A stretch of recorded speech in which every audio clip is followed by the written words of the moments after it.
Good morning, you boring lot, and welcome to the Boring Brew episode 3. I wanted to start just to talking about the awful news that we got yesterday in that Alex Manninger, for me, an Arsenal icon, had sadly died in an accident. And I wrote this a little bit on the kind of the blog that I write on my YouTube homepage. Alex Manninger has really strong. I have really strong recollections of Alex Manninger. I was 12 in the 1997-98 season, or I was turning 12, so I was probably 11, because I was 12 in the November of 98. And so that season, the 97-98 season, I'd always been an Arsenal fan because you're an Arsenal fan because your dad tells you you're an Arsenal fan. And my dad was from Highbury, even though I grew up in Upton Park. That's another story. But Alex Manninger I have such strong recollections for him because it was the season that Arsenal won the double, but it was also the season where I really got it as an Arsenal fan, and I really became an Arsenal fan, you know. And everyone has those kind of awakenings, and mine was when I was 11. And I can remember my dad was like really gutted that David Seaman was going to be injured and he was going to be out for so many games. And, you know, this kind of little known understudy was coming in Alex Manninger.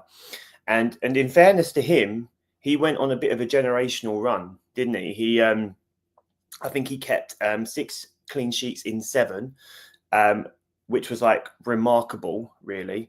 And he had that amazing FA Cup performance against West Ham in the penalty shootout. He saved the Berkovic penalty with a really strong hand. I don't know how really he managed it because it was such a powerful shot and it was kind of going past the ball and he had to come back and get his hand to it. Like, it was a really good, it was a really good penalty save. And I come from a family of goalkeepers. My dad was a goalkeeper. My brother was a goalkeeper. So, you know, this guy, and I can just remember him in the orange kit in the day between the sticks. And I will always kind of associate him with the yellow sweater and the elbow pads. Like, you know, just a classy goalkeeper, a classy man, and just really devastated, really, to hear the news of his passing. And I can remember ringing my dad and speaking to him about it, and he was really gutted as well. In fact, his performances in the league were so good, given that he only had so few, that the Premier League granted that he get a Premier League winners medal as well. And because in those days the minimum was 10, and I think he had 7 or something like that. And because of his clean sheets and the performances that he put in, the Premier League actually agreed to give him a winners medal as well. So it just goes to show the kind of the kind of impression that he was giving off of himself, and people respected him enough to do that for him. So it was really sad news. It kind of got me thinking about goalkeepers a little bit. So I'm going to jump into that now. But before I do, I'm just going to shout out my Gunnar Rican. What's up, Gunnar Rican? Good morning to you, my friend. It's good to see you. 4 more years of Arteta. If I am pretty sure that you're catfishing me, because I know that the contract talks aren't public. So there isn't 4 more years, and I don't know what you're suggesting, because at no point have I suggested that this man should get 4 more years. And you don't like chaos. I've heard you talk about it, mate. You're not happy. All right, don't deny it. It's not a river in Egypt. Buenos dias, Rob Endell. Chat. Arteta in 4 more years, mate. You guys, you're enjoying that, aren't you? Drop a sub and hit like, and you boring lot. I appreciate it in advance. Thank you for that, Gunnar Rican. And yes, if you're here, please like and subscribe. Let's boost this channel. Let's boost it. All right, it's good. It's good interacting with you all. But to come back to Manninger, he did inspire me a little bit, actually, because it got me thinking about just the quality of tier 1 and tier 2 backup goalkeepers that Arsenal have had over the years. And we've had some pretty decent. I mean, if you look at our first choice goalkeepers that we've had, so John Lukic really stands out in the 80s and the early 90s. He left the club because David Seaman came in. So you had Lukic, then you had the likes of David Seaman. And then, after David Seaman, you had Lehmann, Szczesny. We had a latter years check, but he wasn't a bad goalkeeper. We had Leno, we had Ramsdale, we had, and now we've got Raya. In terms of in terms of starter goalkeepers, absolutely incredible goalkeepers. But even if you look at our tier 1 subs, when Lukic returned to the club, he was number 2 to to Seaman. So you had Lukic, then you had Manninger, you had Szczesny, Fabianski, Martinez, Kepa. I'm trolling. But when you look at some of the goalkeepers on that list, they have had quite remarkable careers, you know. I think even Kepa's a Champions League winner. Martinez won the Golden Gloves or whatever it was, and he's a World Cup winner. Fabianski's had an incredibly long career in the Premier League. Szczesny has had an incredibly long career and is still playing. He's on the subs bench at Barcelona. Manninger retired in 2016, obviously, but still a really incredible career. Played out in Italy and was number 2 to Buffon. Buffon, sorry. So, you know, incredible goalkeepers there. And then even our tier 2 sub goalkeepers, you had the likes of Richard Wright, Taylor, Manoni, Ospina, Almunia. You know, like Arsenal, it's ridiculous, really. Arsenal are capable of picking a goalkeeper, you know. So I just thought it just made me laugh that some of the clowns that we've had in defence over the year in front of our goalkeepers, and these guys have been holding down the fort when we have been incredibly woeful. I was watching a few streams yesterday, and I had to kind of echo the sentiments of some of those guys as well. Although Arsenal did a nice social media post about Manninger, I don't actually know what kind of let me just check. I don't actually know what kind of impact it had online. But what was quite sad to see was that they didn't do a lot on the website yet. And, you know, for me, I think that kind of thing is kind of sad. It's had 1.3 million impressions on X alone. But, you know, it's the type of thing where if you're going to behave like a classy club, be a classy club, man. Like, it doesn't take long to write, even if it's just a brief statement that says, you know, we're very sad to hear the passing of Alex Manninger, Arsenal icon, or whatever you want to call him. Amazing contributions in the 97-98 season. Like, I've written your paragraph for you. You know, like, it's not hard. Just get it out there with a picture so it's there, you know. And it kind of leads me into a debate I wanted to have later on, actually, that I've kind of made notes on about disconnect between fans and Arsenal, or some portions of fans and Arsenal. You know, that type of thing is important to fans. It's about acknowledging the players that have come in the past and have contributed to the success of the club and the growth of the club and the size of the club. You know, Alex Manninger was part of a team that won the double and made Arsenal bigger. That result made Arsenal bigger. So, you know, I think they could have done better there, if I'm being completely honest. Sorry, I was just putting my phone on Do Not Disturb because I'm getting notifications. And I do hope they get this sorted out today. Nothing on the website that needs to be done. But I also think our next home game is against Newcastle. And, you know, this type of thing where you should be at a TIFO at. And it's a shame that there isn't a home game this weekend, because then you could do the minute silence for him and all the other things. But it looks like that's not going to be now until next weekend. But then you've got to have something. You've got to do the silence. You've got to do or applause, tifo. You know, like, because that a lot of the fans will appreciate that. You know, that's my 2 cents on it anyway. Let me just jump in. Gunnar Rican, good to see you, my friend. For a team that throws merch at me every other day, you couldn't formulate a rest in peace poster for a former player. Yeah, I agree. I echo the sentiments, man. Like, we were just talking about it the other day. Like, we spend our money willingly, you know. Like, I throw my money when it comes to getting t-shirts and whatnot from the club, right? You know, the picture that they did post on X was a great picture, but that's all it was. You know, they took a picture of him, made it black and white, and then put some gold writing underneath it. That doesn't take long. And like I said, I wrote the paragraph for you.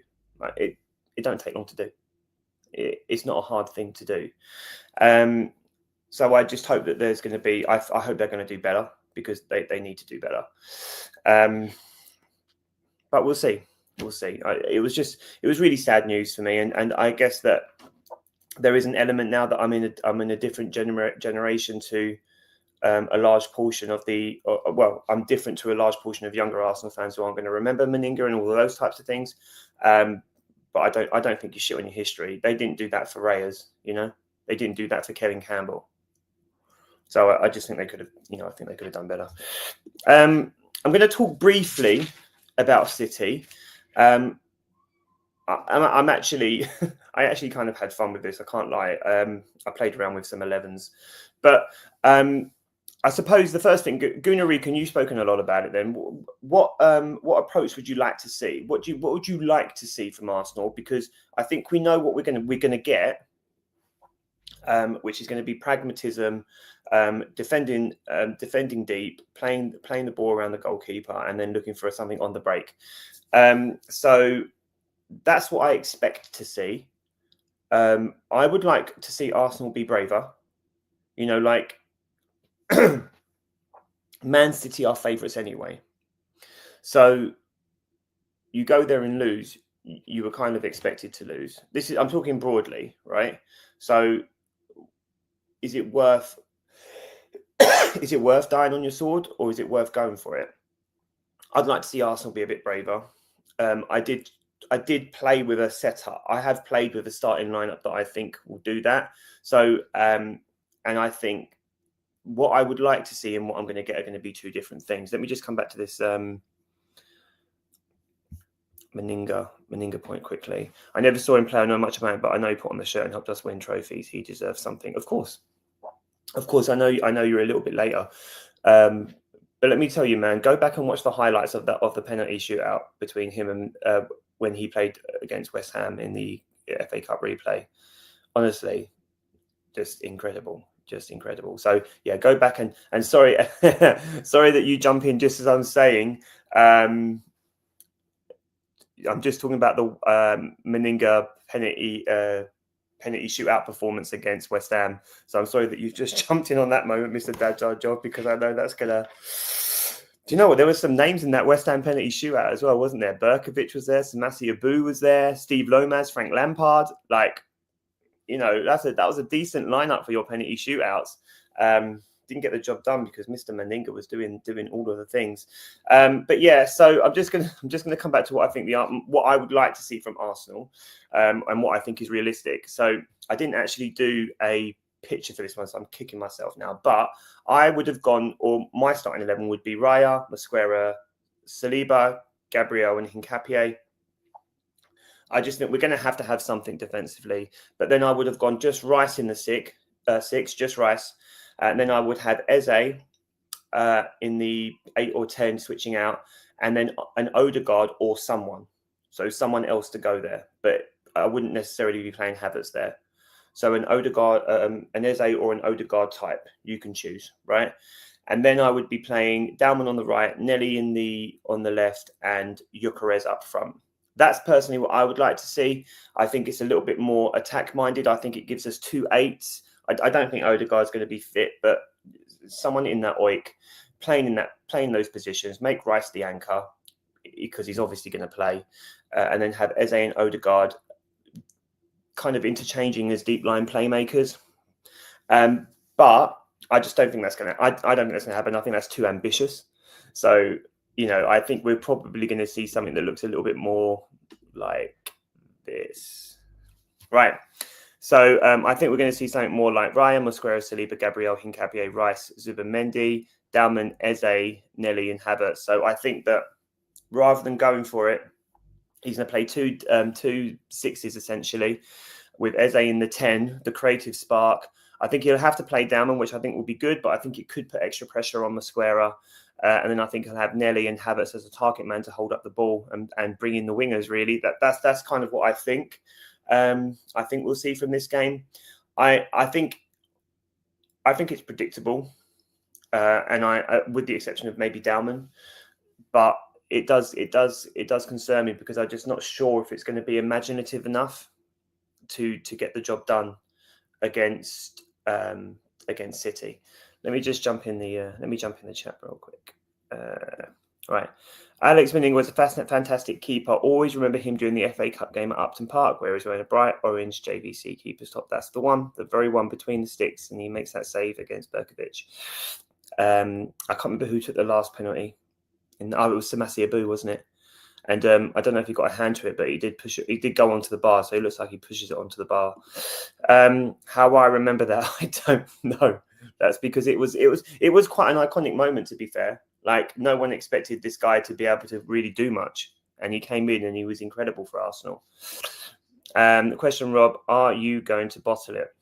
Well, I know what Gunnar Rican will say, but I am not interested in a bottle now. I'm avoiding bottle narrative conversations until Monday. I'm just not doing it to myself, mate. Not doing it to myself. There's more. There's after the last 24 hours, there's more to life than worrying about a bottle job. We can do that on Monday, and I will eat my humble pie quite happily. The other thing I did though was this is what I'm. This is what I expect to happen, right? But I had a play because I was feeling nostalgic, and I was like, what would Wenger do? What would Wenger do if we were playing Man City away at the Etihad? And I gave him the luxury of no players were injured, and I thought I'm just going to let you do what you want, kind of thing, as opposed to your managing player fitness. So I thought we'd go with Raya, Timber, Saliba, Gabriel, Calafiori, because he loves a maverick left fullback, doesn't he? Rice in the anchor on his own. And then all out attack. I went Saka on the right, Eze doing what he wants, Nwaneri doing what he wants, Dalman on the left because he's young. He can just do as he's told. Wenger took Thierry Henry from the left and put him up front, so he can do what he wants. And then Gyökeres up front because he likes a big target man. He liked Giroud. He liked Adebayor. They are all better with their feet than Gyökeres is, but it's okay because Gyökeres is there to do one job. And that job is to score goals. So if Wenger was lining up against Man City this weekend, this is the lineup that I think he would go with. And I think it would be fun. I think we would probably get beaten, but it would be fun to watch at least. We'd probably score a couple of goals. I don't know what your thoughts are on that, but I would love to see them. All right. This is the main thing I wanted to talk about today, actually. I don't know if it's going to be a long stream today.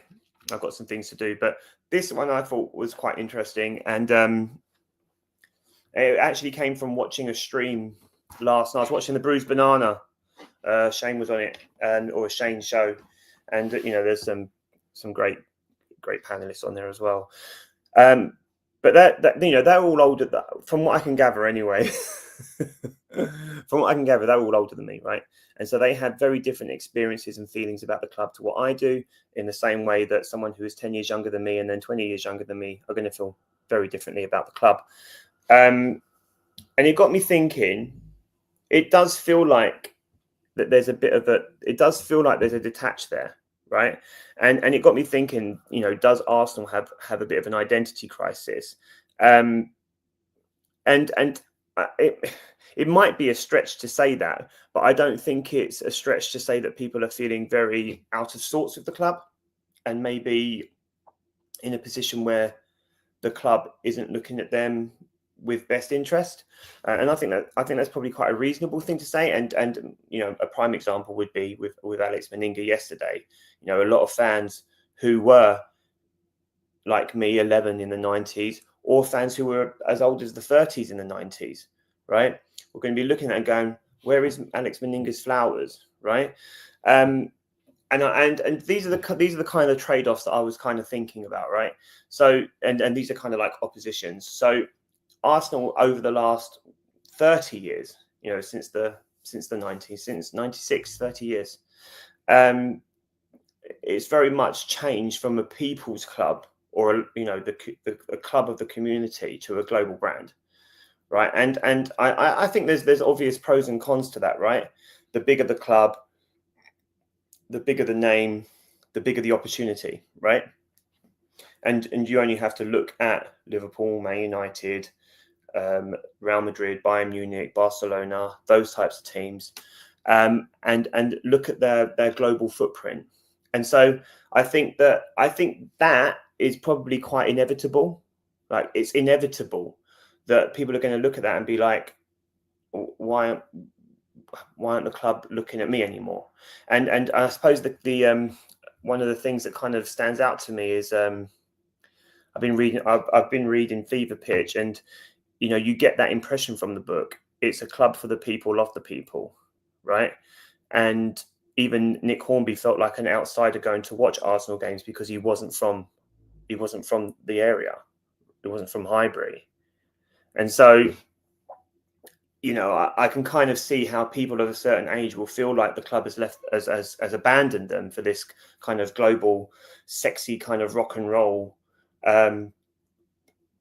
appearance of itself. And then when you look at that global brand kind of thing, you then have the ticket prices and the opportunity to even get to the Emirates. You know, I'm on a waiting list, and I was making jokes about it the other day. I'm in like what 120,000th place to get a season ticket. Like a bomb would have to hit London, right, for me to get a season ticket. So, you know, I do feel like, and then even trying to bid on tickets with the memberships is nigh on impossible. You know, you have to rely on favors or, you know, trusted group chats where people might be like, I'm not going. Who wants the face value of these tickets? You know, because otherwise you're just getting absolutely slaughtered. You know, I work a lot of weekends, but every weekend I've been at home, I've bid on a ticket. And I've not got one, not one. So it does make you feel like you're kind of isolated from your club, right? And then you've kind of got the whole the success and identity under Wenger. You know, you've definitely got a clash of cultures there, I think, you know, in the sense that there's a lot of people who are happy with the way things are under the Kroenkes and under Arteta, and that Arsenal are maintaining consistency or successful consistency. And I know that successful can be debated, but successful consistency in being competitive for the Premier League, right? And, you know, irrespective of whether we're winning or not, we are competitive for it. But people, you know, there's the clash of that because people are saying, well, why aren't we really going for it? Why aren't we really going for it? Let me just jump into the chats and I'll come back to this really quickly. Our club cares more about money and we are customers. The problem with that is that's business as well, isn't it? And this is what the problem is when you go from a people's club to a global brand, you know. And Chris, I know you're jumping in late on this, but it'd be interesting to see what you think too, brother. But that's business, isn't it? And that's the hard thing when it goes from a business, or when it goes from what we believe is a people's club to, you know, a multi-million-pound business that's worth billions. You know, like there is going to be, I think that kind of disconnect is inevitable, right? The worst thing we ever did was let the Kroenkes in. Again, I suppose that's the type of thing that's debatable, isn't it? Because you could say on the one hand that they've stifled the football, they've backed this manager too much, and they haven't been cutthroat enough. And by the way, the ownership are known for this. I'm not. This isn't a defensive ownership, by the way. I'm just trying to be objective and lay out a point, right? The Kroenkes are known for financial success, but they are not known for emotional engagement. I had to write that down to make sure I said it the way I wanted to say it, right? But they are known for financial success, not for emotional engagement. And that's what you're getting with the Kroenkes. You know, they are what they are on the tin, right? And so they are delivering on their basic principles, irrespective of whether we agree with them or not. But the problem is that the identity that the club have under Arteta, and, you know, people were rightly upset yesterday when you know, Arteta had got it incorrect about being to 3 quarterfinals in a row, when actually it was 2 Champions League semi-finals in a row. And you know, people were rightly upset because it's kind of like, know your history, man. Like, know your history, because it means a lot to the club, you know, or it means a lot to the fans of the club, right? The fans shouldn't be treated like just people, or just like people to make profit off, right? Customers. But that's also essentially the big world of business as well. So it is a real tough catch-22, because you kind of have to swallow it. Like, you feel like you're having to swallow it as a fan, right? And I say that as an American, and Americans love capitalism. Big up, mate. Hope you're well. Good to see you, Chris. Thanks for being here, man. Listen, I've just jumped in on I've started a little mini debate really with myself, and you know, I'm getting feedback for it. But, you know, one of the things I said was, does Arsenal have an identity crisis? And, you know, the idea of going from a people club to a global brand, and Liverpool are the same. You know, Liverpool are essentially the same. So Man United, so Barcelona, Real Madrid, Bayern Munich, etc. Right? So it'd be interesting to see what you got to say. Manninger was a true professional, vital to your 98 success. He only had a short spell with us towards the end of his career with Klopp in 16-17 season. That is absolutely right. Yeah. So I remember that, and I remember when he came in and he was signed, and we spoke about it. It was like Alex Manninger's going to Liverpool. Like, you know, no one I know has anything bad. Like, no one has any oh, do you remember? No, just a great professional. One of my favorite things about, you know, he was incredible. Like I said earlier, he got a Premier League winners medal, even though he didn't play 10 games, because his performances were so I think, like I said, he kept six clean sheets in 7. And then when he retired, he was like, right, I'm going back to the Forest. And he essentially became, you know, what he was before he became a footballer. And, you know, his point was about, you know, modern day footballers are too lost in this hype and this, you know, bravado of being famous. And he was like, right, I'm ready to go back to the Forest and fish, you know. And I love that about him, you know. Like, I love that about him. He just seemed like such a great guy, and it's just so sad. Most American owners run clubs like business infrastructure. They do, because they're profit.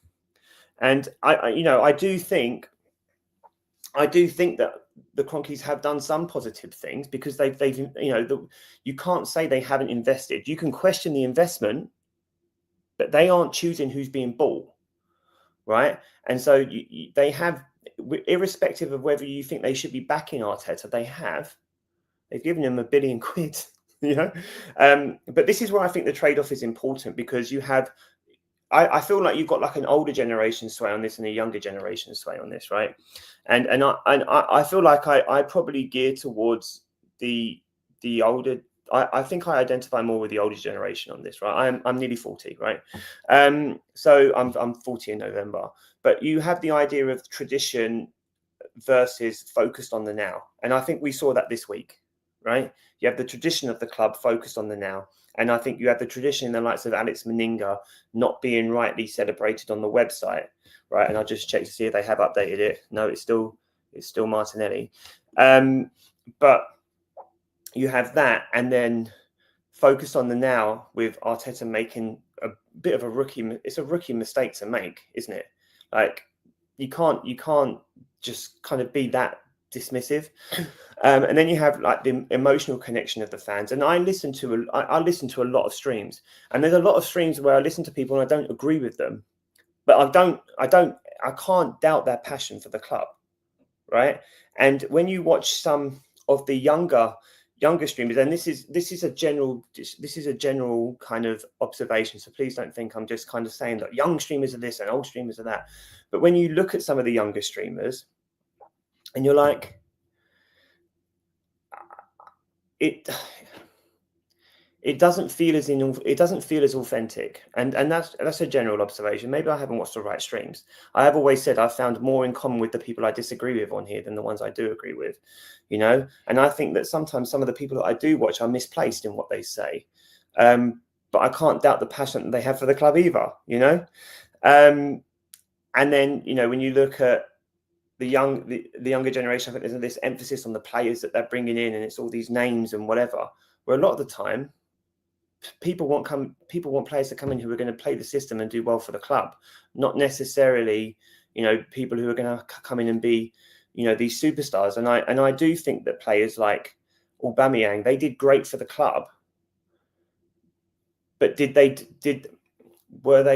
do what they needed when they were in the club to raise the profile of the club as well? And, you know, you have those trade-offs. And I think a lot of the time people just want to be recognized as fans and valued as fan, whereas a lot of this now is moving towards digital engagement.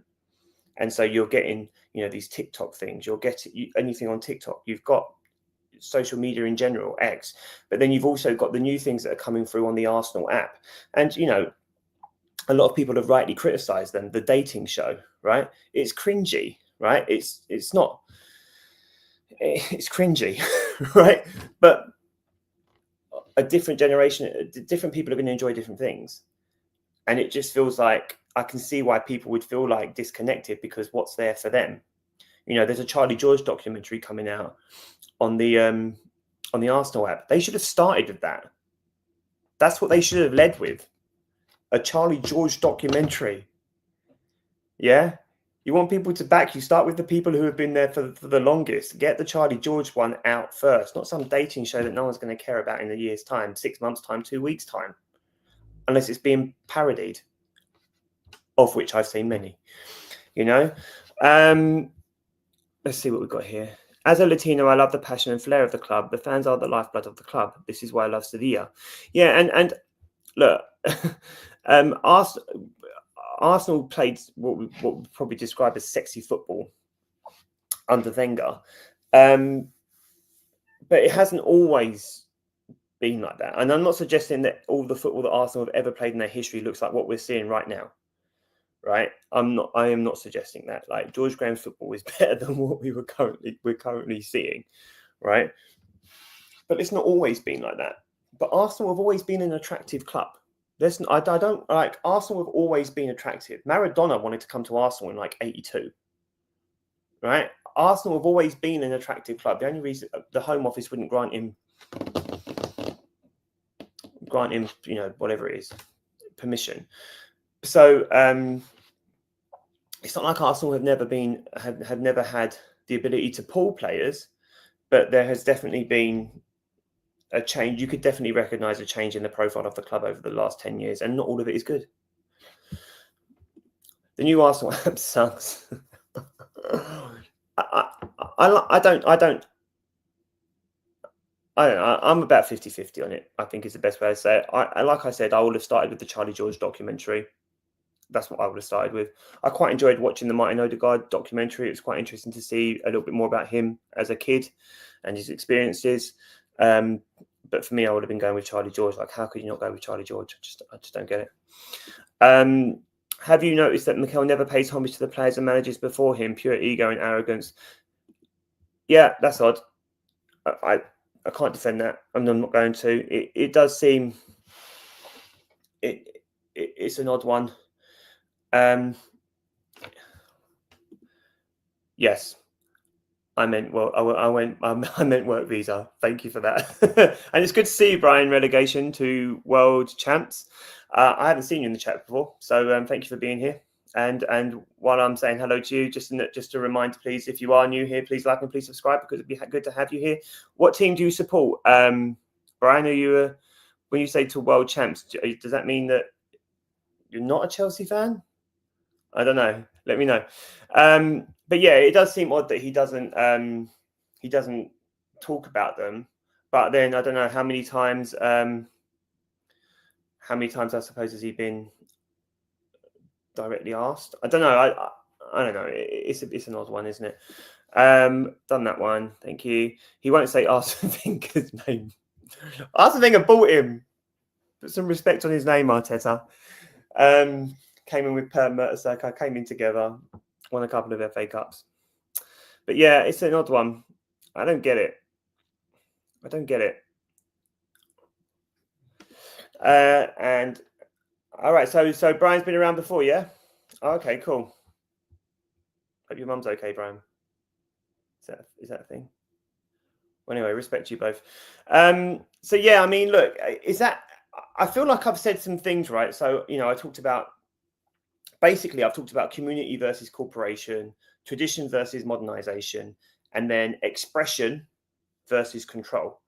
And I feel like that's kind of 3 ways to sum up Arsenal, really, and the way that Arsenal's identity seems to be kind of like, wouldn't go so far as to say it's a full-blown crisis, but there's definitely it's definitely not succinct, is it? It's not joined up. But then I would wonder whether it's a bigger club problem. Like, is that, do Liverpool fans feel the same way? Probably. Man United fans, I would say definitely yes. It would be interesting to see the likes of, Real Madrid or Barcelona or Bayern Munich fans. Wonder what they're like. And then I suppose clubs that have seen increased success, particularly over the last 30 years. So you look at the teams of like Chelsea and Man City. more recent success and how they feel in conjunction with their club, but then also teams who have been incredibly huge back in the days and are slowly finding that again. When you look at the likes of Nottingham Forest, right on the verge of relegation right now, but having an excellent cup run, and were fodder in the Championship for God knows how long. Leeds as well. You know, is this just an Arsenal problem, I suppose, is the question. But yeah, supported Chelsea since 1984 as a 12-year-old. Okay, right. So I was born in 86. I don't want to put age on you, Brian. I apologise, but I was born in 86. So 12, that would put you at 70, 72. So then that'll be 50. So you're 54. Is that right? So you're 54. So you've seen a lot then with Chelsea, and obviously the last 26 years or so have been incredible. For the most part, I know that the last 5 has probably not been as great, but where are you at? Am I talking in isolation to Arsenal then, or is this like a general football fan thing? Like fans are feeling a little bit at odds with their club, because you know, I listen to people and I watch people like Shane, and you can hear it. They're frustrated with the way, or it appears to me anyway, they're so frustrated with the way the club is right now. But it's also it looks like this feeling of being abandoned. Like they didn't give up on the club gave up on them, is the way I would describe it. Does that ring true? Does that make sense? I don't know. But I think I'm gonna, unless some comments drop in the chats, I think I'm gonna wrap up. I streamed every day this week. That's the first time I've ever done that. So you know, I'm really pleased. I got 5 out of 5 done. I'm not going to be able to stream tomorrow or Sunday, I don't think, because we're going to have the kids home. But yeah, 5 out of 5. Appreciate you guys coming. Thank you so much. A quick score prediction in case I don't get on.